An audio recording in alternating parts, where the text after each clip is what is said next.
అఘోరి శ్రీవర్షిణి కేసులో విషయంలో ఒక బిగ్ ట్విస్ట్ చోటు చేసుకుంది. మొన్న గుజరాత్లో ఉన్నప్పుడు అఘోరి దగ్గర నుంచి శ్రీవర్షిణిని కుటుంబ సభ్యులు తీసుకుని ఇంటికి వెళ్ళిపోయారు. గుజరాత్ పోలీసుల సపోర్ట్ తీసుకుని ఇంటికి తీసుకుని వెళ్ళిపోయారు. ఆ తర్వాత అఘోరి గురించి శ్రీవర్షిణి మాట్లాడింది. నేను తల్లిదండ్రులతోనే ఉంటాను అని ఒకసారి మాట్లాడింది. అఘోరి నన్ను ఎటువంటి హింసలకు గురి చేయలేదు అని కూడా చెప్పింది. అఘోరి గురించి పాజిటివ్గానే మాట్లాడింది. కానీ ఆ తర్వాత నేను పని చేసుకుంటాను, నేను నా జాబ్ చేసుకుంటాను, నేను ఇక ఎక్కడికి వెళ్ళను అని చెప్పిన శ్రీవర్షిని కట్ చేస్తే తను అఘోరితోనే ఉంటాను అంటూ చెప్పి అఘోరితోనే వెళ్ళిపోయింది. ఇప్పుడు అఘోరి శ్రీవర్షిని ఇద్దరు కూడా మనకి లైవ్లో అందుబాటులో ఉన్నారు. వారితో మనం మాట్లాడదాం. అఘోరి అండ్ శ్రీవర్షిని ఎలా ఉన్నారు? హర హర మహాదేవ్. హర హర మహాదేవ్. శ్రీవర్షిని ఎక్కడున్నారమ్మా ఇప్పుడు? ప్రెసెంట్ లొకేషన్ అయితే చెప్పాలనుకోవట్లేదు, ఏమనుకోవద్దు. ఎందుకు, భయం ఉందా? భయం అని కాదు, కొన్ని రోజులు మేము ఎక్కడున్నాము అని తెలియకుండా ఉండకపోవడమే మంచిదని చెప్పి మేము అలాగా ఎవరికి చెప్పకూడదని డిసైడ్ అయ్యాం. ఓకే, పోనీ ఎలా ఉన్నారు? అంటే కొంచెం మాకు కూడా కొంచెం ఫ్రీడమ్ అండ్ ఫ్రీగా ఉంటది కదా మా మైండ్ కూడా. ఓకే, ఫ్రీడమ్ మీన్స్ ఎవరి డిస్టర్బెన్స్ లేకుండా. ఫ్రీ అంటారా, కొంచెం ఓకే గ్యాప్ వచ్చింది కదా, కొంచెం కలిసాము, ఓకే ఫ్రీగా మాట్లాడుకోవడానికి, అలాగా మైండ్ కొంచెం రిలాక్స్ అవుతుంది అని చెప్పి ఎవరికి చెప్పాలనుకోవట్లేదు. ఎన్ని రోజులు గ్యాప్ వచ్చింది? 7-8 days మేబీ. అంటే గుజరాత్ నుంచి వెళ్ళిపోయిన తర్వాత 7-8 days. ఏమనిపించింది 7-8 daysలో? ఏమనిపిస్తుంది అంటే ఏడ్చాము, బాధపడ్డాము.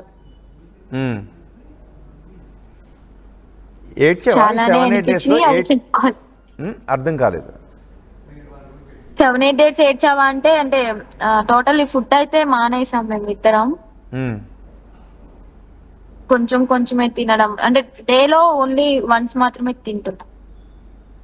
నేను కొంచెమైనా తిన్నాను కానీ అమ్మ అసలు తినలే. పాపం డైలీ ఏడుస్తూనే ఉన్నారు. అవునా? ఫోన్ చేశారా ఈ 7-8 daysలో? మీరు అసలు ఫోన్ మాట్లాడుకున్నారా? లేదు, ఫోన్ కాంటాక్ట్ లేదు. వీడియోస్ పెడుతున్నారు కదా, ఆ వీడియోస్ లో చూసాము. కొంతమంది ద్వారా తెలిసింది ఇలా బాధపడుతున్నారు. ఆ రోజు గుజరాత్ నుంచి వచ్చేసిన తర్వాత ఈ 7-8 days ఎక్కడున్నారు? అసలు కనపడలేదు. 7-8 days అంటే గుజరాత్ నుంచి తీసుకురావడం, డైరెక్ట్ ఉజ్జయిన్ తీసుకొచ్చాడు నన్ను. ఉజ్జయిన్ లో రూమ్ లో పెట్టి ఆర్టీవీ వాళ్ళతో మీతోనే ఒక ఇంటర్వ్యూ తీసుకున్నారు లైవ్ లో.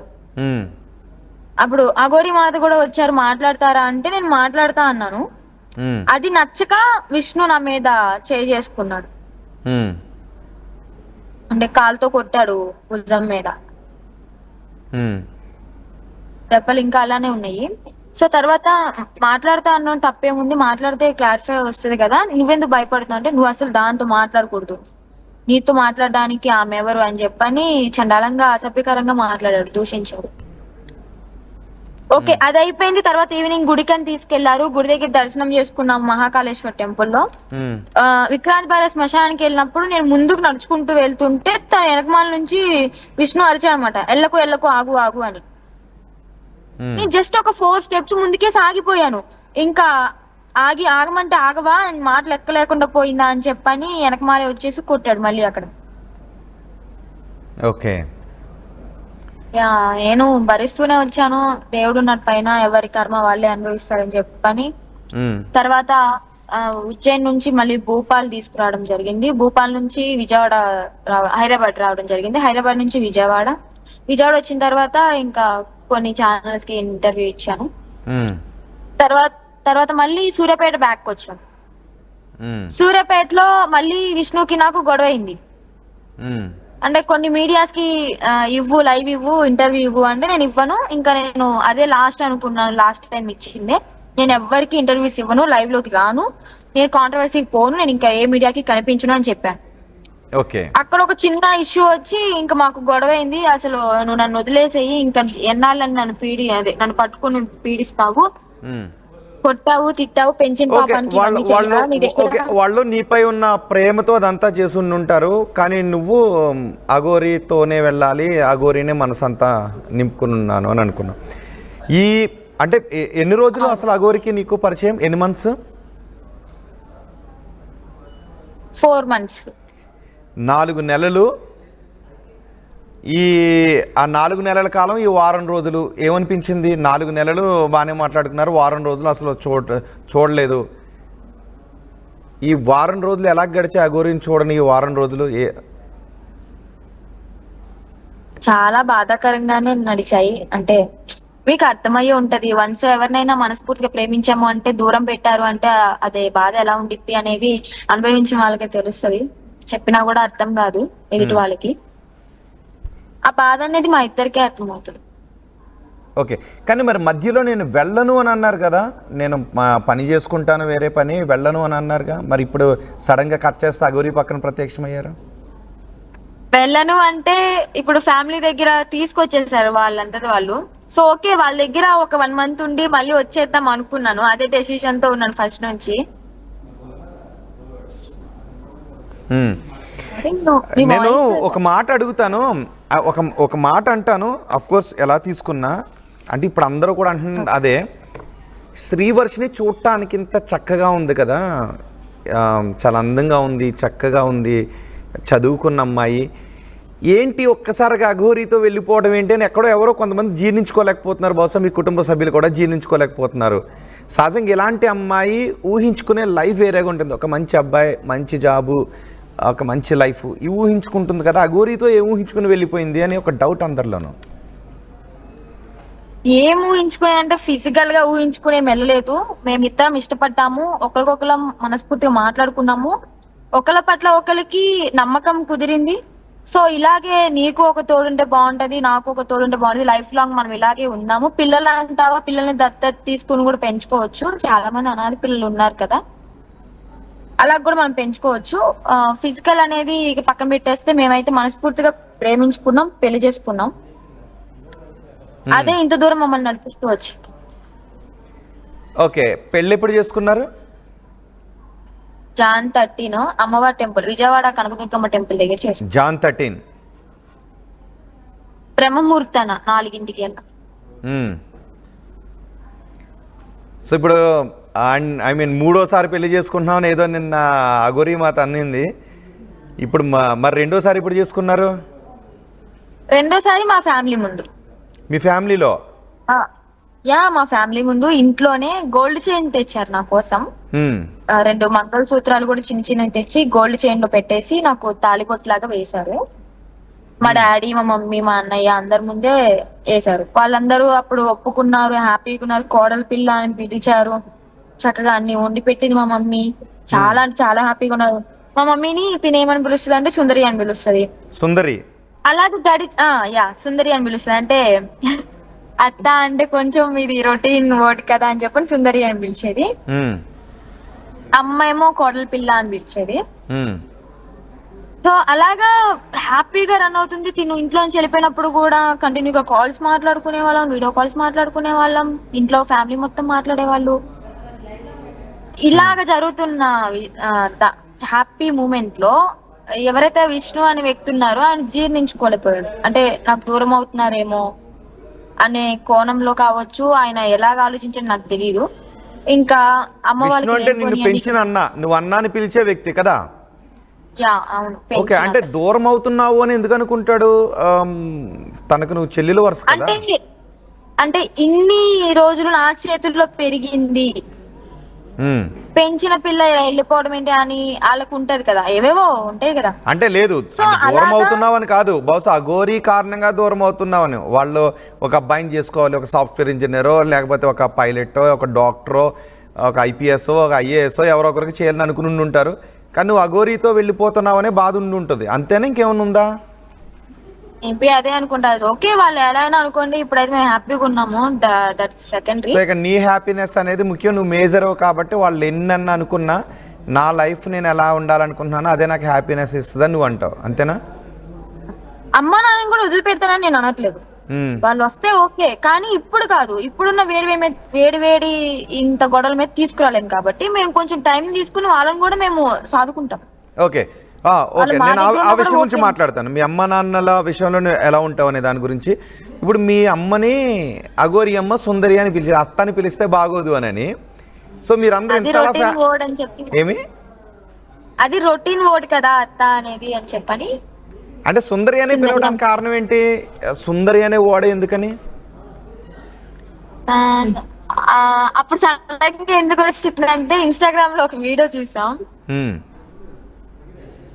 సుందరి అనే వర్డ్ ఒకటి వినిపించింది. ఓకే అది బాగుందని చెప్పని ఇక నుంచి నేను సుందరి అని పిలుస్తాను నిన్న అత్తమ్మ అని చెప్పని సుందరి సుందరి అని పిలవడం మొదలు పెట్టాను. మరి ఓకే, మీ ఫాదర్ని? మా ఫాదర్ మావయ్య అని పిలిచారు.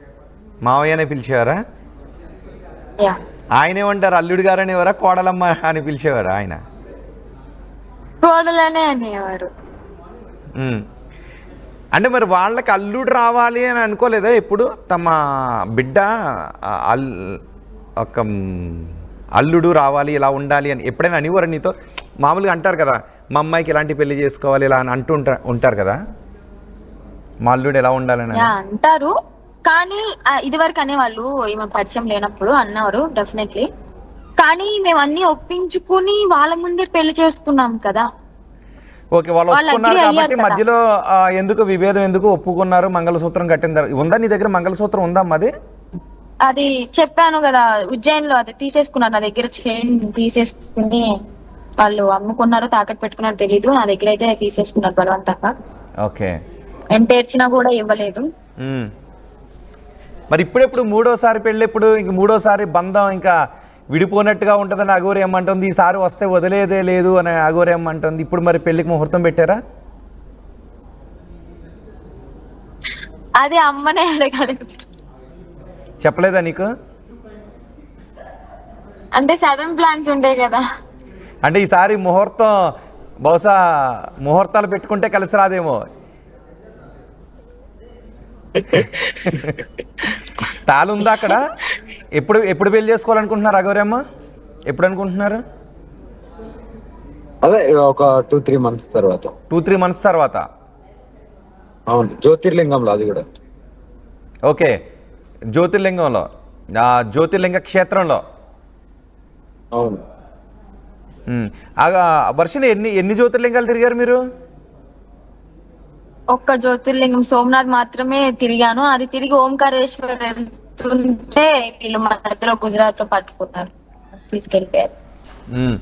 వర్షిని నీకు చిన్నప్పటి నుంచి, అంటే నేను కొంచెం అడుగుతున్నాను, కొంచెం గుచ్చి అడుగుతాను, చాలా మందిలో ఉన్న డౌట్స్ క్లియర్ కావాలి కాబట్టి కొంచెం గుచ్చి అడుగుతాను. డెఫినెట్లీ అడగండి. ఎందుకంటే మీరు పెళ్లి చేసుకున్నటువంటి విధానం కొన్ని విమర్శలను ఎదుర్కొంటుంది కాబట్టి. చిన్నప్పటి నుంచి ఇప్పటి వరకు నువ్వు అంటే కొంచెం మోడర్న్గా కనిపించేదానివి కదా, మరి నీ థాట్స్ ఎలా ఉండేవి? అంటే సహజంగా నేను పెళ్ళి ఇలాంటి అబ్బాయిని చేసుకోవాలి, నా ఊహల రాజు ఎలా ఉండాలి, నన్ను చేసుకోబోయేవాడు ఇలా ఉండాలి, నేనే రాణిలాగా ఇలా ఉండాలి అని అనుకుంటారు కదా. నువ్వే ఊహించుకున్నావు అసలు మా అఘోరి పరిచయం కాకముందు వరకు? అనుకున్నాను నేను కూడా, ఒక మంచి హస్బెండ్ వస్తే బాగుండు, ఇలాగా లైఫ్ లీడ్ చేస్తే బాగుంటది అని చెప్పని. అయితే ఎప్పుడైతే ఒక 3 to 4 years బ్యాక్ అనుకుంటా, మా ఫ్రెండ్స్ లోనే చూసా చాలా మంది పెళ్లి చేసుకుని చిన్న వయసులోనే విడాకులు తీసుకోవడం, అబ్బాయి తప్పుందని చెప్పి అమ్మాయి తప్పుందని చెప్పి విడిపోవడం, చనిపోవడం కూడా జరిగింది 2 ఫ్రెండ్స్. సో అది చూసిన తర్వాత నా మైండ్ టోటల్లీ చేంజ్ అయిపోయింది, పెళ్లి అసలు చేసుకోకూడదని. 2 years బ్యాక్ మా మమ్మీ డాడీని ఒప్పించుకున్నాను, నేను పెళ్లి చేసుకోను మమ్మీ, నాకు పెళ్లి చేయొద్దు అని. వాళ్ళు కూడా అగ్రి అయ్యారు దానికి. ఓకే నీ ఇష్టం, నువ్వు ఎలా అంటే అలాగా, పెళ్లి వద్దన్నావు కదా, ఓకే మేము కూడా పెళ్లి చేయము అని చెప్పని అన్నారు. కానీ తిను వచ్చిన తర్వాత తిను చెప్పిన జెన్యూనిటీ గానీ, తను ఓపెన్ అప్ అయిన పర్సనల్ విషయాలు గానీ, అలాగా ఇద్దరం ఒకరికొకరు షేర్ చేసుకొని ఒక మాట మీద ఉండి మేము మ్యారేజ్ చేసుకోవడం జరిగింది. ఓకే, అంటే నీకు ఫీలింగ్స్ లేవా? లేవు, ఇక నుంచి రావు కూడా. అంటే నేను ఒక మాట అనొచ్చా? లెస్బియన్? మీరు ఎలా అయినా అనుకోండి, వీఆర్ నాట్ లెస్బియన్స్. లేదు, కొంతమంది అనుకుంటారు కాబట్టి నేను ఒక క్లియర్ పిక్చర్ ఇవ్వాలనుకుంటున్నాను అనుకునే వాళ్ళకి కూడా చాలా మందికి లెస్బియన్స్ అయితే కాదు, మేము ఒకరికొకరం అర్థం చేసుకున్నాము, మా మనసులు కలిసాయి, మేము ఓకే నీకు తోడు నేనుంటాను, నాకు తోడు నువ్వుండు జీవితాంతం అని చెప్పని గట్టిగా అనుకున్నాం కాబట్టి ఇంత దూరం వచ్చాం. లెస్బియన్స్ అంటే అర్థం ఏంటి? అమ్మాయి పెళ్లి పెళ్లి చేసుకోవాలి. చేసుకోవాలి.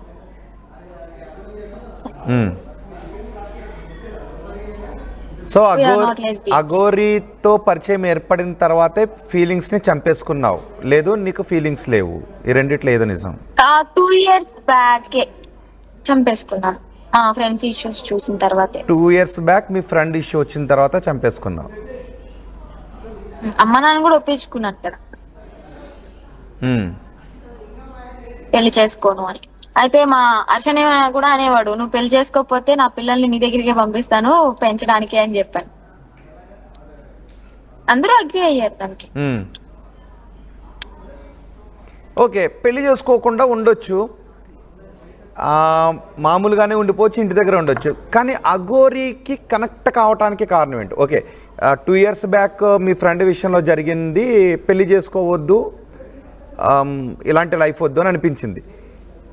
అంటే ఫీలింగ్స్ చనిపోవటానికి, దూరం చేయటానికి ఫ్రెండ్ ఇష్యూకి సంబంధం ఏంటి అసలు? ఫీలింగ్స్ అనేవి వేరు, బాడీలో హార్మోనల్ చేంజెస్ ద్వారా జరిగేటటువంటిది ఫీలింగ్స్ అనేది. సో బలవంతంగా చంపేసుకుంటే మళ్ళీ ఎక్కడో ఒక చోట ఎగ్జాగరేట్ అయ్యే అవకాశం ఉంటుంది. సార్ నేను అనుకున్నా ఏంటంటే పెళ్ళే వద్దనుకున్న నాకు ఫీలింగ్స్ తో ఏం పని అని చెప్పి నేను ఫీలింగ్స్ అన్ని చంపేసుకున్నా. ఒకవేళ అఘోరీ జీవితంలోకి రాకపోయి ఉండుంటే పెళ్ళే చేసుకునేదాన్ని కాదే. ఇంటి దగ్గర ఒంటరిగానే ఉండేదానివా, లేకపోతే ఎవరైనా ఇంకొక నచ్చిన ఏదో ఒక రకంగా సాధనకి వెళ్ళిపోయి ఏదో ఒక జాబ్ చేసి అమ్మ నాన్నకి హెల్ప్ చేస్తూ ఉండేదాన్ని.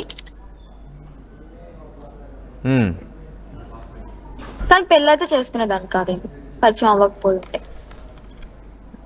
సో అంత బలంగా తాకిందా హృదయానికి ఆ ఇన్సిడెంట్? యా, అంటే నా బెస్ట్ ఫ్రెండ్ తను. ఎవరు తప్పెవరిదా ఇన్సిడెంట్లో? అసలు ఏం జరిగింది అప్పుడు? అంటే పెళ్లి చేసుకున్నారు మంచిగా, ఓకే, ఒక 2-3 months బానే ఉన్నారు. తర్వాత ఈ అబ్బాయి వాళ్ళ ఫ్రెండ్స్ మాటలిని కొంచెం తనతో వల్గర్ గా మాట్లాడడం, అలా చేయడం, ఇంకా తను తట్టుకోలేక, అంటే ఎంతో ఇష్టంగా ప్రేమించి పెళ్లి చేస్తుంది, ఇంట్లో వాళ్ళు కూడా కాదని, కానీ తను అలా బిహేవ్ చేసేసరికి వాళ్ళ ఫ్రెండ్స్ మ్యాటర్ ఎత్తేసరికి బాధపడి టార్చర్ కొట్టేవాడు, తాగి కొట్టేవాడు. సో అలా టార్చర్ తట్టుకోలేక తను సూసైడ్ చేసుకొచ్చాడు. ఓకే, అంటే చిన్నప్పటి నుంచి కలిసి చదువుకున్న ఫ్రెండ్ కదా, అది ఇక్కడ టచ్ అయిపోయింది నాకు, అది ఎప్పటికీ గుర్తుంటుంది. సో ఆ ఇన్సిడెంట్ హృదయాన్ని పిండేసింది, అఘోరీ మాత్రం హృదయాన్ని తాకారు. యా, ఓకే, ఒకసారి ఏమి నచ్చాడమ్మా ఆయనలో? చూడు, జుట్టు చూడు, ఆ ఫేస్ చూడు, ఒంటిగా బూడు చూడు, ఏమి నచ్చాడు అసలు అఘోరీలో? నీకు ఏమి నచ్చింది? నిన్ను చూస్తేనేమో ఇంత చక్కగా ఉన్నావు, కుందన బొమ్మలాగా అందంగా ఉన్నావు, ఏదో ఒక ఇన్సిడెంట్ కోసం ఎలాగానే ఆయన చూడు అని అంటున్నారు చాలామంది. ఒకసారి చూడు, నవ్వుకుంటున్నట్టున్నాడు ఆయన అక్కడ, ఒకసారి చూడండి, ఒకసారి నవ్వుకుంటున్నట్టు. ఏమి నచ్చాడు అసలు ఆయనలో నీకు? జెన్యూనిటీ ఇస్ ద మెయిన్ అండి. ఎవరిలోనైనా సరే జెన్యూనిటీ ఉంటేనే వాళ్ళని మనం నమ్మగలం చివరి వరకు. ఆ జెన్యూనిటీ అనేది నాకు కనిపించింది, నేను నమ్మాను. మరి చాలా మంది ఆయన్ని మోసగాడు, ఫేక్, అఘోరీ అంత నటన అని చాలా మంది అంటూ ఉంటే నువ్వు జెన్యూనిటీ నచ్చింది అంటున్నావు, అందరికీ అంటే విరుద్ధంగా మాట్లాడుతున్నావు. యా, గుడ్ క్వశ్చన్ అండి. ఫేక్ అంటున్నారు, తను అసలు అఘోరీయే కాదు అంటున్నారు. ఏ రకంగా అంటారు మీరు? తను డబ్బును ఆశించలేదు, ఏదో రాజకీయ పదవిని ఆశించలేదు, లేదా తను సొంతగా వ్యాపారాలను పెట్టుకోవడానికి, డబ్బు సంపాదించుకోవడానికి అలాగూ ఆశించలేదు. ఇంకా ఏ రకంగా మీరు ఫేక్ అంటారు? తను అసలు మీరు ఎలాగా మాట అనగలుగుతున్నారు? తను ఎందుకు వచ్చింది? సనాతన ధర్మం కోసం మొత్తం త్యాగం చేసి పోరాడడానికి వచ్చింది, ధర్మం కోసం అని. నా పోరాటాన్ని ఎందుకు చూడలేకపోతున్నారు అనేది నా ప్రశ్న. ఓకే, ఫేక్ అన్నప్పుడు అప్పుడు మరి నమ్మని వాళ్ళు ఓకే ఆమె దగ్గరికి రాకండి, ఆమె కారు ఎక్కడ నాపితే డిస్టర్బ్ చేయకండి, తను ఫేక్ రా అని చెప్పని వెళ్ళిపోవచ్చు కదా, ఎందుకు మీద పడి గొడవలు పెట్టుకుని వెళ్తున్నారు మరి? తనైతే ఏమి ఆశించి రాలేదు. ఇది నేను మిమ్మల్ని అడుగుతున్నాను, మీరు చెప్పండి ఏ రకంగా ఫేక్ అంటున్నారు మీరు? అది ప్రజలకే వదిలేస్తున్నాం ఫేకా కాదనేది. నేను సాధన చేసినా చేయలేదని వాళ్ళే మా దగ్గర నిన్ను కుటుంబం నుంచి దూరం చేసి ఎత్తుకుపోయాడు అని అంటున్నారుగా. ఎవరు దూరం చెయ్యలేదండి. నా మనస్ఫూర్తిగా నేను ఇష్టపడి తన దగ్గరికి వచ్చి మేము పెళ్లి చేసుకుని బానే ఉన్నాము. మా పేరెంట్స్ విషయం అంటారా, వాళ్ళని రమ్మంటాము, కానీ ఇప్పుడే కాదు, కొంచెం టైం తీసుకుని వాళ్ళు కూడా మేము మా దగ్గరే ఉంచుకుంటాము వాళ్ళు ఒప్పుకుంటే. వాళ్ళు ఒప్పుకోకపోతే ఇంకెక్కడో దూరంగా ఉండి చూసి హ్యాపీగా ఫీల్ అవడం తప్ప, వాళ్ళు ఒప్పుకుంటే మాత్రం 100% మేము మా దగ్గరికి అయితే మేము వాళ్ళని తీసుకొచ్చుకుంటాం. ఓకే, ఇప్పుడు అఘోరి పరిచయం కాకముందు వరకు ఎలా ఉంది నీ లైఫ్? ఇన్స్టాగ్రామ్ రీల్స్ చేసుకుంటూ వాళ్ళందరూ పొగుడుతూ ఉంటే కొంచెం మనకి ఒక రకమైన హ్యాపీ అనిపిస్తుంటుంది కదా. బాగా హ్యాపీగానే ఫీల్ అయ్యాను. అయితే తిను వన్స్ వచ్చిన తర్వాత నా లైఫ్ లో నేను ఏమనుకున్నానంటే, అందం అంటావా ఎప్పటికైనా కానీ మట్టిలో కలిసిపోవాల్సిన మనిషి అనేవాడు, ఎంత అందంగా ఉన్నా సరే. ఈ పేరు అది ఇది అంటావా, ఓకే అది ఉండదేమో, అంటే మంచిగా పొగడ్డాలా ఏముండవేమో, కానీ నా లైఫ్ నేను హ్యాపీగా ఉంటాను కదా, నా పేరెంట్స్ ని మంచిగా చూసుకుంటే చాలు కదా అన్న థాట్ లో నేను ఇలా చేయడం జరిగింది. ఇప్పుడు టైం 2:30 అవుతుంది. ఇంటి దగ్గర ఉంటే హాయిగా ఒక ఫ్యాన్ కిందో ఏసీ కిందో కూర్చొని మంచి డైనింగ్ టేబుల్ మీద కూర్చొని కంచంలో మంచిగా కావాల్సింది తినేదాన్ని. పొద్దునుంచి ఏం తిన్నావు అసలు? పొద్దున మంచి బిర్యానీ తిన్నాను. పారడైజ్ బిర్యానీ తిన్నాను. ఏం బిర్యానీ? చికెన్ బిర్యానీ. నేను నాన్ వెజ్ తింటాను. ఓకే, నేను తింటాను నాన్ వెజ్. అవును, మీరు కూడా తింటారు, తెలుసా ఆ విషయం అందరికి. మరి భయం అంటే మనిషి నాన్ వెజ్ తింటారు, నేను కోడి నాన్ వెజ్ తింటాను. ఆయన ఏం నాన్ వెజ్ తింటాడు? ఆయన మనిషి నాన్ వెజ్ తింటారు, నేను కోడి నాన్ వెజ్ తింటాను. అందుకే నాది కోడి బ్రెయిన్, ఆయనది మనిషి బ్రెయిన్. మరి ఆయన మనిషి మాంసం తింటే భయం ఏదా నీకు ఎప్పుడు? సహజంగా మనం ఏదైనా బాడీని చూస్తే సోమనాథ్ లో నా ముందు కూడా లైవ్ గా తిన్నారు, భయమే అనిపించింది. ఎందుకంటే నేను 2 years బ్యాక్ ఒక గురువు దగ్గర ఉన్నాను, అక్కడ వాళ్ళన్నీ చెప్పారు, కొన్ని చూశాను కాబట్టి, వాళ్ళు కూడా తినడం అలాంటివి చూశాను కాబట్టి భయం అనిపించింది. భయం అనిపిస్తే ఎంత దూరం వచ్చేదాన్ని కాదు కదా. సో అలాంటి భయం ఏమి లేదు. అదే అంటుంటా. సో దేంట్లో తిన్నావు? ఆయన దగ్గర కప్పడు ఏదో ఉందంట, ఆ కప్పడిలోనే తిన్నారా? లేదు, నేను ప్లేట్ లోనే తిన్నాను, ఆమె కప్పల్లోనే స్వీకరిస్తుంది. ఓకే, నీకు వంట వచ్చమ్మా? వచ్చండి. బాగుంటావా? బిర్యానీ బాగా చేస్తానండి, మీకు ఒకసారి పంపిస్తాను చేసి. కోడిదైతేనే పంపించండి. డెఫినెట్లీ కోడిదైతేనే పంపిస్తాండి, మంచి లెగ్ పీస్ లేసి పంపిస్తాను. ఆయనకి ఏమి ఇష్టం జనరల్గా? ఇది కాకుండా అంటే రెగ్యులర్గా తింటారు కదా, ఆ మనిషి అనే అది ఒక సాధనలోనే తింటారు కదా. అది ఓన్లీ సాధనలో ఉన్నప్పుడు మాత్రమే తింటారు. రెగ్యులర్ గా ఇంకేం ఇష్టం అంటే ముద్దపప్పు, ఆవకాయ, వైట్ రైస్. నిజమా? నమ్మాలా? చాలా ఇష్టపడతారు. మీరు ముద్దపప్పు ఆవకాయ చేశాను మా రెండమ్మ మా ఇంటికి భోజనానికి ఇన్వైట్ చేయండి, రేపు పొద్దున కల్లా అక్కడ ఉంటారు. అంత ఇష్టం ముద్దపప్పు ఆవకాయ. మిమ్మల్ని ఎత్తుకొచ్చేయడానికి కారణం ముద్దపప్పు ఆవకాయ ఏంటి?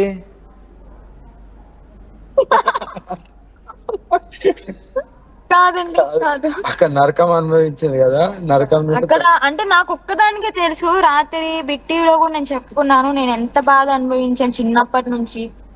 షాప్ లో పనిచేసి మా అమ్మ నాన్నకి మనీ ఇచ్చి నా సొంతగా నేనే అన్ని వస్తువులు చేయించుకున్నా శాలరీతో, ఎవరి హెల్ప్ లేకుండా. అంటే పెంచిన పాపానికి ఆయన చేతులు దెబ్బలు తిని, అడిగితే మా కుటుంబాన్ని మా అమ్మ మీదకి రావడం, మా నాన్న మీదకి రావడం. ఎవరు? విష్ణు. అవునండి. సో నేనైతే ఈమె పరిచయం అయిన తర్వాత ఒకటే ఫీల్ అయ్యాను, నాకు సేఫ్టీ ఈమె దగ్గర బాగా ఫీల్ అయ్యాను. ఇంకోటి ఏంటంటే ఓకే బా నరకం నుంచి నాకు రిలీఫ్ ఉంటదిరా బాబు అనుకునైతే అది మెయిన్. అసలు నరకం నుంచి బయటపడ్డానైతే అనుకుంటా. ఓకే, అంటే ఇంతకన్నా నేను చెప్పలేను. అదే ఒక్క నిమిషం, ఆ నరకం గురించి నిన్న అఘోరి మాత కూడా అదే నరకం అనిపిస్తుంది ఆమె నా దగ్గరికి వచ్చిన తర్వాత హ్యాపీగా ఉంది అని. అంటే అఘోరితో పరిచయం అయిన తర్వాతే కదా వాళ్ళు విభేదించింది, అంతకుముందు నరకం ఏంటి అసలు? అంతకు ముందు ఏంటంటే చిన్న చిన్న విషయాలకి కొడుతాడు. అంటే ఏదన్నా ఒక విషయం ర్యాపిడో బుక్ చేసుకుని నేను 1 o'clock అఘోరి అమ్మ దగ్గరికి వెళ్ళాను. మంగళగిరి వచ్చారు టోల్గేట్ దగ్గర అంటే ర్యాపిడో బుక్ చేసి క్యాన్సిల్ చేసా. బండి కనిపించలే ఇంటి ముందు. సరే బండి లేదు అన్నయ్య వేసుకెళ్ళడేమో అని చెప్పని ర్యాపిడో బుక్ చేసా. అంతలోకి విష్ణు బండి వేసుకుని వచ్చేసాడు. సో ర్యాపిడో క్యాన్సిల్ చేసా అతని ముందే. క్యాన్సిల్ చేసి అన్న బండి అన్న నేను వెళ్తాను అంటే ఎక్కడికి వెళ్తావు అని చెప్పని చెంప మీద ఒక్కడు బీకాడు. అమ్మ అడ్డొచ్చింది, ఎందుకు అలా కొడుతున్నావు ఆ పిల్లని, ర్యాపిడో బుక్ చేసుకుని క్యాన్సిల్ చేసింది కదా నువ్వు వచ్చావని చెప్పి ఇప్పుడు బండి వేసుకుని వెళ్తుంది అంటే నువ్వు మాట్లాడుకు, నువ్వు నోర్మి, నువ్వు అట్టం వస్తే నువ్వు కూడా చంపేస్తా అని చెప్పని మమ్మీని అడ్డుకోవడం జరిగింది. తర్వాత ఓకే కొట్టాడు. కొట్టిన తర్వాత మీ చావు మీరు చావండి అని చెప్పని అన్నాడు. నేనైతే ఒకటే మాట అన్నాను, అసలు నువ్వెవడు నన్ను కొట్టడానికి, నీకు నాకు ఏంటి సంబంధము, పెంచిన దానికి ఇలా కొడతావా అని చెప్పని గట్టిగా మా మమ్మీ మా ఫ్యామిలీ ముందే అనేసాను. ఆ మాటకి నీ చేత ఇన్ని మాటలు అనిపించుకోవాలా చీ అనుకుంటూ వెళ్ళిపోయాడు. ఇంకా నేను అఘోరమ్మ వెయిట్ చేస్తుంది కదా అని చెప్పని బండి వేసుకుని వెళ్ళాను. అక్కడికి కార్ వేసుకుని వచ్చి ఈ టైంలో నేను చెప్పినా కూడా వినకుండా వస్తావా, నీకు ఏదైనా అయితే ఏంటి రెస్పాన్సిబిలిటీ అని చెప్పిన. ఓకే రెస్పాన్సిబిలిటీ గురించి మాట్లాడాడు, అది ఓకే బానే ఉంది. అదేదో నిదానంగా చెప్పొచ్చు కదా. ఆ టైంలో నేను పీరియడ్లో ఉన్నాను. పీరియడ్ టైంలో ఒక ఆడపిల్లని జుట్టు పట్టుకొని బండి మీద నుంచి కింద పడేసి ఈడ్చుకుంటూ వచ్చి పొట్టలో కాలుతో టప్పి టప్పి మనకి కొట్టి, నడుం మీద కొట్టి, గుద్ది, చెయ్యిని కొరికి, అది నేను చెప్పలేను. అది ఎందుకు అంటే అంతెందుకు? వదిలే ఓకే వదిలే ఓకే ఆడకమ్మా, లైట్ లైట్ పోయింది, అయిపోయింది. హ్యాపీగా ఉండు అంతే. అది నేనే అనుభవం. ఒకసారి అటు చూడు, అఘోరే వైపు చూడు. ఇప్పుడు నవ్వుతావేమో, నవ్వు వస్తావేమో. ఇప్పుడు నీకు ఏడుపు వస్తుంది కదా, ఒకసారి అటు వైపు చూడు. ఓకే చూడు ఒకసారి.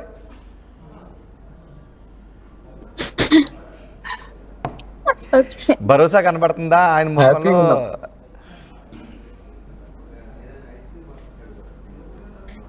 ఓకే సో అలా చేయడం వల్ల హ్యాపీగా ఇలాగే ఉంటాం, హ్యాపీగా అనుభవించాను కాబట్టి నాకు నరకంగానే అనిపించింది. ఆయన మాటలు కూడా ఎలా ఉంటాయి అంటే అండి, ఓకే ఒక చిన్న మాటకి వాటర్ బాటిల్ అన్నా అది అన్నా అని చెప్పి అన్నాం అనుకో, ఆయన ఎలాంటి మూడ్ అయినా కానీ మాకు తెలుస్తుందా ఆయన ఎలాంటి సిచ్యువేషన్ ఉన్నాడు, ఎప్పుడు ఏ టైంలో ఏ మూడ్ లో ఉన్నా అని చెప్పి నేను కంప్యూటర్ తెలుసుకుని మరి ఆయన్ని అడగడానికి.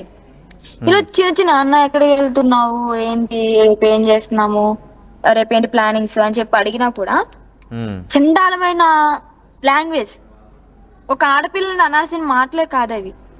మరి అలా అంటుంటే మీ పేరెంట్స్ ఏమనేవారు కదా? మా పేరెంట్స్ నే కొట్టడానికి వచ్చేవాడు. మెయిన్ ఇక్కడ ఏంటంటే మా అన్నయ్యని గాని మా నాన్న గాని తన గ్రిప్ లోకి తీసేసుకున్నాం. మా మమ్మీయే ఇంతవరకు తన గ్రిప్ లో లేదు. ఇప్పుడు ఏమన్నా మరి అతని మాటలు ఏంటో ఏమో తెలియదు కానీ వాళ్ళైతే టోటల్లీ మా ఫాదర్ అండ్ బ్రదర్ అయితే ఆయన గ్రిప్ లో అయితే ఉన్నారు. ఇప్పటికి కూడా స్టిల్ నౌ. విష్ణు కనిపించట్లేదు కానీ గైడెన్స్ అయితే ఇస్తున్నాడు. అంటే ఇప్పుడు నువ్వు అఘోరితో వెళ్ళటాన్ని నేనైతే ఒకటే చెప్తాను విష్ణుకి, ఒకటే చెప్తాను విష్ణుకి, నా జోలికి రాకు. ఓకే పెంచావు దానికి థ్యాంక్స్, మా ఫ్యామిలీని కూడా పోషించావు, నేను అలాగే నీకు ఎలాగో హెల్ప్ చేయాలో అలాగా మనీ పరంగానో ఎలాగో హెల్ప్ చేశాను. కానీ నా హ్యాపీనెస్ ని నా లైఫ్ ని నేను ఇష్టపడ్డ వ్యక్తిని అడ్డుకోవడానికి నీకేం హక్కు ఉంది అని నేను అడుగుతున్నాను. ఓకే అడ్డు పడకు, ఇంకా నా జోలికి రాకు, మేమిద్దరం కలిసి ఉంటున్నాము హ్యాపీగా, విడగొట్టాలని చెప్పి ప్రయత్నించకు. నువ్వు మమ్మల్ని వదిలేస్తే బెటర్ అని చెప్పి విష్ణు దగ్గరికి మళ్ళీ వెళ్దాం. ఇప్పుడు మీ పేరెంట్స్ కూడా ఇప్పుడు వ్యతిరేకించాను కంటే వచ్చేమ్మా మా దగ్గరికి అని పిలుస్తున్నారు కదా, అంటే అది మనస్ఫూర్తిగా చెప్పట్లేదా మీ పేరెంట్స్? విష్ణు చెప్పిస్తున్నాడా? మీ పేరెంట్స్కి ఎలా వెళ్ళిపోవడమే ఇష్టమా? డెఫినెట్లీ మా మమ్మీకి కూడా లాస్ట్ టైం కూడా సెకండ్ టైం వచ్చినప్పుడు చెప్పాను, మమ్మీ నాకు దగ్గర ఛార్జెస్ మనీ ఇచ్చి పంపించారు అని. అప్పుడు నేను వెళ్ళిపోయిన 3 to 4 days వరకు మా మమ్మీ మీడియాలోకి రాలేదు. ఒక్క రోజు 5th డే మాత్రం మీడియాలోకి వచ్చింది. కానీ మా మమ్మీ ఫేస్ చూస్తే ఇవన్నీ వాచిపోయి ఉన్నాయి. డెఫినెట్లీ కొట్టారు, హర్ష విష్ణు కొట్టారు. తర్వాత నాకు ఆ విషయం చెప్పింది మా మమ్మీ. కొట్టారు, అందుకే నేను అలా చెప్పాను మీడియా ముందుకు వచ్చి, లేదని అసలు మీడియా ముందుకే రాను కదా. సో అందుకే మీ పెళ్లిని ముందు కూడా వాళ్ళు ఒప్పుకోవడానికి కారణం, మీ పెళ్లిని మీ పేరెంట్స్ ఒప్పుకొని ఇప్పుడు ఒప్పుకోకపోవడానికి కారణం విష్ణు అంటావు? కారణం అవును, విష్ణునే. ఇక్కడ మెయిన్ మా ఫ్యామిలీ మొత్తానికి మా ఇద్దరికి విలన్ ఎవరు అంటే విష్ణు అనే చెప్తాను. ఓకే, ఇప్పుడు అఘోరి హీరోలా ఉన్నారు మధ్యలో మీకు. హర హర మహాదేవ్ హీరోలా అంటారు. హర హర మహాదేవ్. అంతకు ముందు నీకేమైనా సినిమాలు చూసేదానివా అమ్మా? సినిమాలు చూసేదానివా అంటే అఘోరి రాకముందు జనరల్ గా? అవునా? జనరల్ గానా? అఘోరి కాదు శ్రీవర్షిని. వర్షిని ఆ మూవీస్ చూసేదాన్ని. I'm the big fan of Prabhas. అన్ని సినిమాలు చూసావా ప్రభాస్వి? ప్రభాస్ అన్ని మూవీస్ చూసాను. అండ్ రిలీజ్ కూడా ఖచ్చితంగా మిస్ అవ్వకుండా వెళ్తాను. ఏ సినిమా రిలీజ్ అయినా ఫస్ట్ షోకే వెళ్తాను. ఓకే, నువ్వేమని పిలుస్తావు? నా last sem exam first year లో ఉన్నప్పుడు, నా లాస్ట్ సెమ్ ఎగ్జామ్ జరుగుతున్నప్పుడు మ్యాట్ని షో ఉంటది కదా 1 o'clock కి, ఆ షోకి వెళ్ళి ఎగ్జామ్ కి అటెండ్ అయ్యాను నేను. అంత ఇష్టమా ప్రభాస్ అంటే? ప్రభాస్ అంటే క్రష్. తినంటే ఇంకా లైఫ్ టైం. ప్రభాస్ అంటే క్రష్, అఘోరియం అంటే లవ్. Yes, love. ఓకే, అంటే ఎప్పుడైనా ఆడియో ఫంక్షన్, ఏ సినిమా లాస్ట్ టైం చూసిన సినిమా ఏంటది? కల్కి. రీసెంట్ రిలీజ్ అయింది అదే కదా. నచ్చిందా కల్కి? మొన్న కూడా లాస్ట్ మంత్ 28th రిలీజ్ అయింది కదా సలార్. నేను అప్పుడు ఇంట్లో కొంచెం తీసుకొచ్చేసారు కదా, ఆ గొడవలు ఇంట్లోనే బందీగా ఉన్నాను, వెళ్ళలేకపోయాను. మా ఫ్రెండ్స్ మాత్రం వెళ్ళి ఇంటికి వచ్చారు. ఏంటి వర్షిని రాలేదు నువ్వు, రిలీజ్ కి మిస్ అవ్వవు కదా అని చెప్పని మాట్లాడి వెళ్ళారు. ఓకే, మరి ప్రభాస్ అంటే అంత ఇష్టమైనప్పుడు 6 అడుగుల ఆజానుభావాన్ని చేసుకోవాలని అనిపించలేదా? అఘోరి అమ్మతో చేసుకోవాలని, లైఫ్ పంచుకోవాలని వెళ్ళిపోయా? కానీ జస్ట్ మూవీస్ వరకే క్రష్ అండి, లైఫ్ లో ఎలా ఊహించుకుంటాము? లైఫ్ లో ఎప్పుడు అలా ఊహించుకోలేదు. ఓకే, మంచి హస్బెండ్ రావాలని కోరుకున్నాను. ఓకే, ఈ రకంగా వచ్చాయని నేను అనుకుంటున్నాను, ఊహించుకుంటున్నాను అంతే. ఓకే, ఇప్పుడు అంతకు ముందుకి ఇప్పటికీ పోల్చుకుంటే, అంతకు ముందు సినిమాలు ఇప్పుడు కూడా సినిమాలు చూస్తావా? చూడొచ్చా? పర్లేదా? చూడొచ్చు, హ్యాపీనెస్ ఇస్తాను. ఏది అడిగితే అది ఆల్వేస్. ఓకే, అఘోరి అమ్మ ఇప్పటి నుంచి నీ లైఫ్ శ్రీవర్షిని డ్రైవ్ చేసేటట్టు ఉంటుందా, లేకపోతే నీ కార్ స్టీరింగ్ లాగా నీ చేతిలో ఉంటుందా? నా లైఫ్ నేనే లీడ్ చేస్తాను, బట్ తోడు ఉంటది. ఈమెకు చిన్న చిన్న హ్యాపీనెస్ ఉంటాయి కదా, మూవీస్ కి వెళ్ళడం, షాపింగ్ వెళ్ళడం, అవి ఎప్పుడు జరుగుతూనే ఉంటాయి. ఇంకా షాపింగ్ కి వాటిని ఎందుకు ఆపుతాను? అంటే డ్రెస్సులు కొనుక్కోవద్దా? ఓకే, ఏం డ్రెస్ తీసుకుంటా? ఏం డ్రెస్ శ్రీవర్షిని? బ్లాక్ అంటే ఇష్టం ఫస్ట్ నుంచి నాకు. ఇది వరకు అంటే కొంచెం స్కర్ట్స్ అవన్నీ, జీన్సెస్ అవన్నీ ఇంట్లోనే వదిలిపెట్టేసి వచ్చాను. అంటే సారీసా, చుడీదార్సా, గాగ్రాసా, జీన్సా? చుడీదార్స్ అండ్ జీన్సెస్ బాగా లైక్ చేస్తాను నేను. జీన్సెస్, తర్వాత చుడీదార్, తర్వాత శారీ, ఈ 3. మరి రేపటి నుంచి అఘోరి అమ్మ ఒంటికి బూడిద రాస్తుందేమో, నువ్వేమో నాకు జీన్స్ ఇష్టం, శారీ ఇష్టం అంటే అఘోరి అమ్మ లేదు బూడిద రాసుకోమంటదేమో.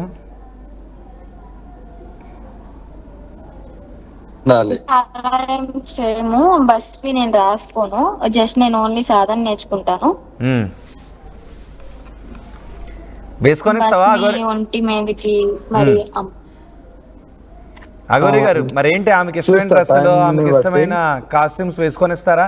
లేదు అలా కుదరదు, మెడలో రుద్రాక్ష వేసుకోవాల్సిందే, ఒంటికి బూడిద పూసుకోవాల్సిందే, కపాలంలో తినాల్సిందే అంటారా? రుద్రాక్షలు ఉంటాయి, సాధన నడుస్తుంటది, కానీ ఆమె హ్యాపీగా ఉండాలి. ఆమెకు జీన్స్ వేసుకుంటే వేసుకొనివ్వండి, ఇంకా చీర కట్టుకుంటే కట్టుకొనివ్వండి, ఆమె ఆనందమే కావాలి నాన్న. ఆమె హ్యాపీగా ఉండాలి అంతే. ఓకే, అంటే అఘోరీలు అంటే జనరల్ గా సాధనలోనే అలా ఉండి మామూలుగా ఉన్నప్పుడు మళ్ళీ మామూలుగా ఉండొచ్చేమో కదా. చేయట్లేదు, నేను అఘోరిని కాదు. మీరు క్లారిటీ వినట్లేదు. నేను అఘోరిని చేయట్లేదు, ఈమెని. అర్థం కాలేదు, కొంచెం వాల్యూమ్ పెంచండి పీసీఆర్. ఇప్పుడు చెప్పు. చెప్పమ్మా. జస్ట్ మై వైఫ్ అంతే. సాధన ఇస్తాను అంతవరకే, మరీ అఘోరి తత్వంలోకి అయితే రాదు. ఓ, శ్రీవర్షిని అఘోరి తత్వంలోకి రాదు. యా, ఓన్లీ సాధన పరంగా సాధన నేర్చుకుంటది, హ్యాపీగా ఉంటది. అంటే ఇప్పుడు ఒకవేళ టైం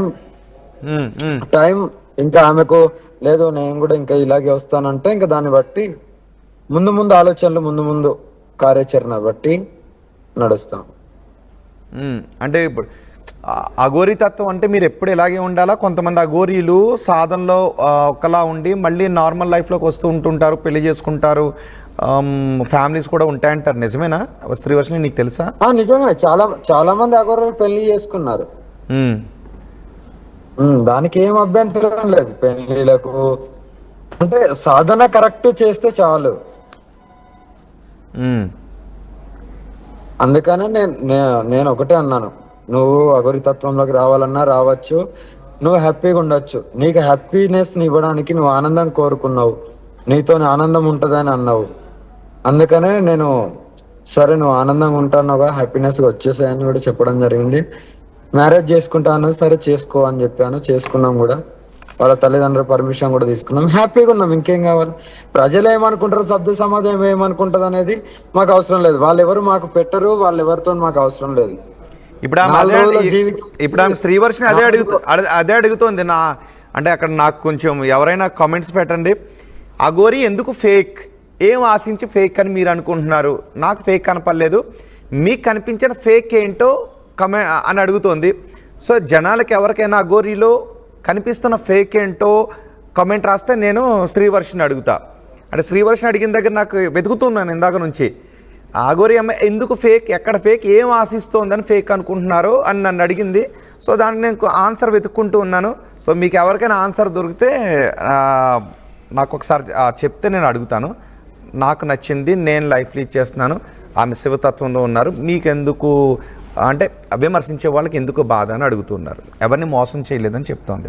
సో ఎవరికైనా దానికి ఆన్సర్ దొరికితే నాకు కమెంట్ బాక్స్లో పెట్టండి.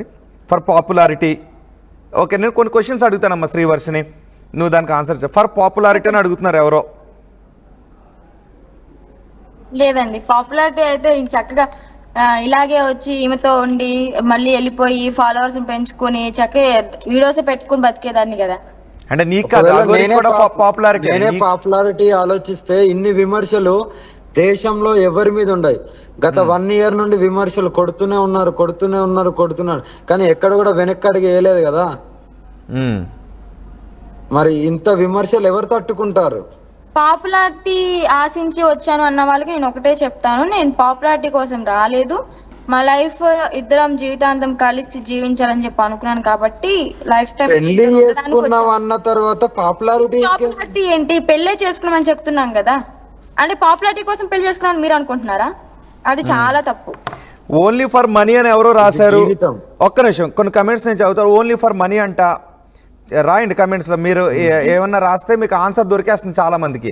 అఘోరేం దాని గురించి చెప్పింది, మనీ నేను ఏం చేసుకుంటాను, ఏమన్నా నేను ఆస్తులు, విల్లాలు, ఫ్లాట్లు, ప్లాట్లు కొనుక్కున్నానా, మనీ ఏంటని అడుగుతోంది. అవి ఉంటే దాన ధర్మాలు చేస్తాను, అవి ఉంటే ఎక్కడ మీద నిరూపించండి. ఇంట్లో 10 లక్షలు ఓకే, నేను అఘోరి ఎందుకు ఇక్కడికి వచ్చారు, పెళ్లి చేసుకోవడానికనే చెప్పేశారు. ఎవరికైనా కన్స్ట్రక్టివ్గా అంటే ఇది కారణం, అఘోరి ఇది ఆశిస్తున్నారు అనే అఘోరి చూస్తున్నారు కానీ కాదండి, పెళ్లి చేసుకోవడానికి వచ్చా అంటున్నారు కదా, పెళ్లి మాత్రమే చూస్తున్నారు. మరి పెళ్లికి ముందు ఇవి చేసిన పోరాటం అదంతా ఏమైపోయింది? అదెందుకు చూడట్లేదు మీరు కనపడ్డ తర్వాత పోరాటం మానేశారంట. ఇది నిజమేనా? వర్షిని కనపడ్డ తర్వాత అఘోరి పోరాటాన్ని ఆపేసి వర్షిని వెనక తిరుగుతున్నారంట, నిజమేనా? అది ముమ్మాటికి తప్పు. మరి 3 రోజులు కాశీలో సాధన చేసింది ఏంది, దైవ దర్శనాలు చేసేది ఏంది, జ్యోతిర్లింగాలు దర్శనం చేసుకున్నారు అదేంటి? అది ఎక్కడిదక్కడ ఏ దర్గా రాష్ట్రం గురించి పోడారా అంటే నేను పరిచయమైనా కూడా దర్గా గురించి పోడారారు, దర్గా హటావు, వేములవాడ బచావ్ అని చెప్పని పాజిటివ్ తెచ్చింది ఎవరు? ఉమ్. ఇవన్నీ నేను పరిచయమైనాకే కదా. సో అఘోరీని నెగిటివ్గా చెప్పే వాళ్ళందరికీ ఒక కారణం అయితే లేదు, ఊరికి అనాలని అంటున్నారని అనుకుంటున్నాం, అంతేనా? డెఫినెట్లీ వాళ్ళకి మంచి ఎవరైనా కానండి, ఇద్దరి మధ్యలో ఒకళ్ళు మంచిగా ఎదుగుతున్నారు అంటే ఎదుటి వారు చూడలేరు. ఎలా లేదంటే డౌన్ ఇంత అందమైన అమ్మాయి అలా గురించి అలాగే చేసుకోవడం ఏంటని చాలా మంది అబ్బాయిలు ఎవరైనా బాధపడుతున్నారేమో బహుశా. అదే అయి ఉంటది. అదే ఉంటది. ఇంత మంచి అమ్మాయి అగోరితో వెళ్ళిపోయింది, మాకేం ఇక్కడ కర్మరా బాబు, మాకే కరువులో ఉన్నాం అనుకుంటున్నారు కావచ్చు, చెప్పలేం కదా. నేను అనుకుంటారా? ఒకటే మాట చెప్తున్నా నాన్న, ఉమ్. నేను ఇన్ని విమర్శలు పడుతున్నాను, ఇంతమంది ట్రోలింగ్ చేస్తున్నారంటే నేను సభ్య సమాజంలో యావత్ దేశం మొత్తం తిరుగుతున్నాను కాబట్టి మంచోళ్ళ మధ్యలకు చెడ్డోళ్ళ మధ్యకు నా దగ్గరికి అందరు వచ్చి నన్ను చూస్తున్నారు కాబట్టి ఆ అవకాశం వాళ్ళకు ఉంది కాబట్టి ఇవన్నీ విమర్శలు వస్తున్నాయి. అదే నేను ఒక చోట అందరిలాగా నేను ఒక చోట గుడి కట్టుకోనో లేకుంటే ఆశ్రమం పెట్టుకోనో కూర్చొని ఉంటే నన్ను నమ్మి నా దగ్గరికి వచ్చే వాళ్ళు, నన్ను మంచిగా చూసే వాళ్ళు, నన్ను పూజించే వాళ్ళే వస్తారు కదా. మరి వేరేటోళ్ళకి అవకాశం ఉండదు, ఈ ట్రోలింగ్ ను కూడా ఉంచాం కదా. అంతెందుకు నార్త్ సైడ్ వచ్చి చూస్తే మీరు అమ్మకి ఎంత మంది భక్తులు ఉన్నారో మీరే ఏంటమ్మా ఇంత ఫాలోయింగ్ అని చెప్పని అంటారు. అంత చక్కగా వస్తున్నారు, భక్తులు ఆశీర్వాదం తీసుకుంటున్నారు, అమ్మకి భోజనం మరి నార్త్ ట్రోలింగ్ లేదు, లేదు ఇంటికి రమ్మని చెప్పి పతిలు ఆడుతున్నారు. ఉమ్. వచ్చిన ప్రతి ఒక్కళ్ళు ఒక్కసారి అమ్మ ఇంటికి రండి అమ్మ, మా ఇంట్లో అడుగు పెట్టండి అమ్మా అని చెప్పని. సో మన తెలుగు వాళ్ళు అర్థం చేసుకోవట్లేదు రెండు అంటారు. తెలుగు రాష్ట్రాల ప్రజలకే వదిలేస్తున్నాం. ఆ రెండు రాష్ట్రాలకు రాకపోయినా మాకేమో అంత ఇబ్బంది ఏం లేదు, మేము ఎక్కడైనా ఉండొచ్చు, 4 రోజుల జీవితం ఎక్కడైనా గడపచ్చు, కానీ హ్యాపీగా ఉంటున్నాం. ఆనందంగా హ్యాపీగా మాతో అయినంత వరకు పోరాడతాం. కాదు అఘోరి గారు నాకు ఒకటి చెప్పండి, అఘోరి గారు నాకు ఒకటి చెప్పండి, ఇప్పటి వరకు శివధ్యాసలో ఉన్న మీరు పరధ్యాసలోకి వెళ్ళిపోయారా ఆ శ్రీవర్షిణి తోటి? అలా ఏముండదు నాన్న. మరి అలా అనుకుంటే ఇప్పుడు నిన్నటిదాకా నేను ఎక్కడున్నాను అవి ఎందుకు చూస్తలేరు? మరి ఈమె వెళ్ళిపోయింది కదా, చిన్ను వెళ్ళిపోయింది కదా, చిన్ను వెళ్ళిపోయి వాళ్ళ ఇంటికాడ ఉంది కదా 5 days 6 days. నీకు అనిపించట్లేదా వర్షిని? వర్షిని కూడా అడుగుతున్నా, వర్షిని నీకు అనిపించట్లేదా ఇప్పటి వరకు ఓం నమ శివాయ అంటూ శివధ్యాసలో ఉన్న ఆయన ఇప్పుడు మీ ధ్యాసలోకి వచ్చినట్టు అనిపించట్లేదా? నాకే మరి అనిపించలేదు. ఇప్పుడు శివధ్యాసలో ఉన్నా నేను చిన్ను చిన్ను చిన్ను అంటున్నాను ఏంటి? ఏంటంటే సాధన టైంలో ఆమె సాధన చేసుకుంటుంది, ఆమె పూజల టైంలో ఆమె పూజ చేసుకుంటుంది, అండ్ అలాగే ఫ్రీగా ఉన్న టైంలో నాతో స్పెండ్ చేస్తుంది అంతే. ఓకే, ఏమని పిలుస్తారు కొన్ని క్షణాలు చాలండి హ్యాపీగా ఉండడానికి. రోజంతా నాతోనే ఉండాలని చెప్పి నేను కోరుకోను. ఓకే, అంటే రోజులో ఎన్ని గంటల సాధన, ఎన్ని గంటలు మీతో? డైలీ 6 hours సాధనలో ఉంటారు, 6 hours చేస్తారు, ఈవినింగ్ 6 hours. ఏంటి సాధనలో ఏం చేస్తాడు ఆయన? అదే ఒక చోట కూర్చొని గుడి దగ్గర గానీ ఎక్కడైనా ఆగి మంచిగా ఒక చోట కూర్చొని సాధన చేసుకుంటారు, అదే గురుమంత్రం జపించుకుంటూ ఉంటారు. 6 hours. ఎన్ని గంటలకి లేచి ఎన్ని గంటల నుంచి? మేబీ హారతి అయిపోద్ది, ఈవినింగ్ 6కి హారతి అయిపోద్ది, 6:37కి ఒక మంచి టెంపుల్ గానీ లేదా ఎవరు లేని జనాలు లేని ఒక ప్లేస్ చూసుకొని ఇంకా 9-10 అలాగా అంతవరకు కూర్చునే ఉంటారు. ఇంకా తర్వాత లేచి వచ్చిన తర్వాత ఇద్దరం భోజనం చేసి చక్కగా రెస్ట్ తీసుకుంటాం. ఓకే, మిమ్మల్ని ఏమని పిలుస్తారు అఘోరి? చిన్ను అని పిలుస్తారు. అందుకే ఇందాక చిన్ను చిన్ను అంట. చిన్ను అని పిలుస్తారు. మీరేమని పిలుస్తారు? నేను అమ్మ అనే పిలుస్తాను. అవునా, అమ్మానే పిలుస్తారా? అమ్మ అనే పిలుస్తాను. ఓకే, మరి ఇక్కడ నుంచి ఇప్పటి వరకు ఆయన దేశాలు తిరగడం ఇవన్నీ తిరిగేవారు. ఇప్పుడు మీరు చోట నేను తీసుకెళ్ళారు కాబట్టి ఒక సెక్యూర్ ప్లేస్ కావాలి, ఒక ఇల్లు కావాలి, ఇంట్లోకి వస్తువులు కావాలి, ఒక కాపురానికి కావాల్సినవన్నీ కావాలి. ఎక్కడ డెఫినెట్లీ కావాలి అవన్నీ. సో ఒక ప్లేస్ అంటే ఒక చోట ల్యాండ్ తీసుకొని ఇల్లు కట్టుకొని ఉందాం అనుకుంటున్నాము. అది ఎక్కడ అనేది ఇప్పుడే చెప్పము. మేమైతే మా ప్లానింగ్స్ లో మేము ఉన్నాము, మంచిగా ఒక చోట సెటిల్ అయిపోయి లైఫ్ ని లీడ్ చేద్దాం అనుకుంటున్నాం. ఓకే, ముద్దపప్పు ఆవకాయ ఇష్టం అన్నారు కదా, ఇంకేమి ఇష్టం అఘోరికి? బాదం పాలు, మ్మ్. బాదం పాలు ఇష్టం. అండ్ అలాగే ఏదో ఒక జ్యూస్ తాగుతారు. ఇది కర్బూజా జ్యూస్ అంటారు కదా, మ్మ్. హిందీలో అంతే కదా. కర్బూజా జ్యూస్ ఇద్దరికి ఇష్టం, అది కర్బూజా. ఓకే, బాదం పాలు, ముద్దపప్పు ఆవకాయ, తర్బూజా.